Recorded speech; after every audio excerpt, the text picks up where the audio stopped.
पश्चिम बंगाल की राजनीति में इन दिनों एक नया तूफान खड़ा हो रहा है, जहां तृणमूल कांग्रेस के पूर्व विधायक हुमायूं कबीर लगातार सुर्खियों में बने हुए हैं। 2026 के विधानसभा चुनाव से पहले उनकी चुनावी गतिविधियों ने राज्य की सियासत में हलचल तेज कर दी है और इसका फायदा कहीं न कहीं चुनाव में बीजेपी को मिल सकता है। चलिए विस्तार से बताते हैं कैसे।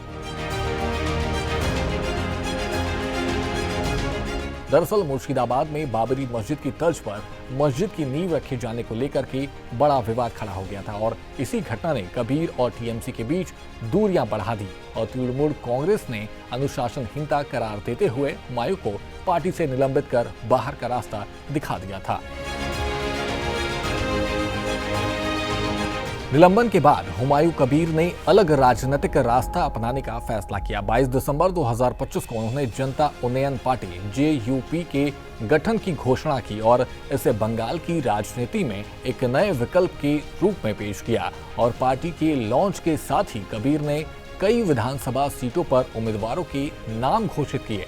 इस दौरान कोलकाता की हाई प्रोफाइल बालीगंज सीट से सोशल मीडिया इन्फ्लुएंसर निशा चटर्जी को उम्मीदवार बनाए जाने की घोषणा सबसे ज्यादा चर्चा में रही। इसी पार्टी की सेक्युलर छवि मजबूत करने की कोशिश माना गया, क्योंकि निशा चटर्जी हिंदू समुदाय से ताल्लुक रखती हैं। हालांकि ये फैसला ज्यादा देर नहीं टिक सका और महज 24 घंटे के अंदर हुमायूं कबीर ने बड़ा यूटर्न लेते हुए निशा चटर्जी का टिकट रद्द कर दिया और इसका कारण पार्टी ने निशा चटर्जी की सोशल मीडिया पोस्ट और रील्स को पार्टी की छवि के अनुकूल न होना बताया था। JUP ने निशा चटर्जी के जगह बालीगंज सीट से रिटायर्ड पुलिस अधिकारी अबू हसन को उम्मीदवार घोषित करते हुए बताया कि बालीगंज में 49% मुस्लिम है। तो वहीं इस फैसले से नाराज निशा चटर्जी ने आरोप लगाया कि उनके साथ हिंदू होने की वजह से भेदभाव किया गया और उन्होंने मानहानि का मुकदमा करने की चेतावनी भी दी।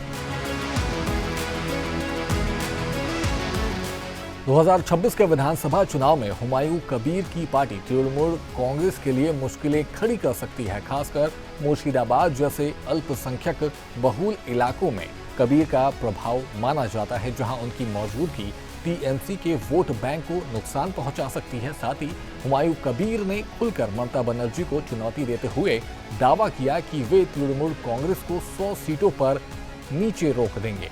सब सीट में मैं उम्मीदवार खड़ा करूंगी, सब सीट में, और क्या सब सीट में ममता बनर्जी लेके, जावेद खान लेके, बॉबी हकीम लेके, जितना सीट है सब को खिलाफ मेरा को पार्टी का उम्मीदवार होगी।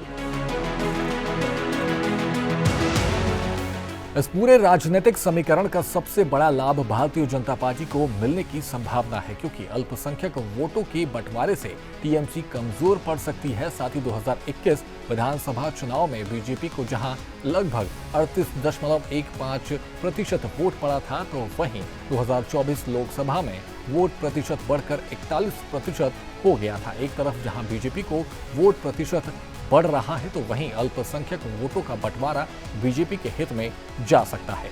खैर, देखा जाए तो पश्चिम बंगाल की सियासत में हुमायूं कबीर का ये नया अध्याय, जहां एक तरफ तृणमूल कांग्रेस के लिए खतरे की घंटी साबित हो सकता है, जबकि बीजेपी को अल्पसंख्यकों के वोटों के बंटवारे से आगामी विधानसभा चुनाव में फायदा मिल सकता है। फिलहाल इस खबर में इतना ही। ऐसी तमाम जानकारी भरी वीडियोस देखने के लिए देखते रहिए सूर्या समाचार का डिजिटल प्लेटफॉर्म।